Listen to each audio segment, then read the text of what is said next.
Naam, huwali gani? Hujambo tena na karibu kwenye makala ya Transfer News Updates. Msimu huu kwenye finali za UEFA Super Cup, finali hii itakuwa ya aina yake. Kwa nini niseme hivyo? Msimu huu PSG itakutanishwa na Tottenham kwenye finali hizo za UEFA Super Cup.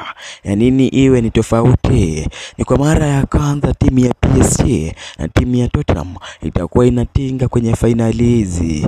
Hii imetokea baada ya Tottenham kuifunga Man United bao moja kwa nunge na kunyakua taji la Europa League kwa mara ya kwanza. Vile vile PSG walinyakua taji la Champions League jana usiku baada ya kufunga Inter Milan mabao matano kwa nunge. Kwa mara ya kwanza kwenye ulimwengu wa soka PSG kushinda taji hilo. Ndio maana nasema msimu huu UEFA Super Cup finali itakuwa ya aina yake ambayo haijawahi kusudiwa.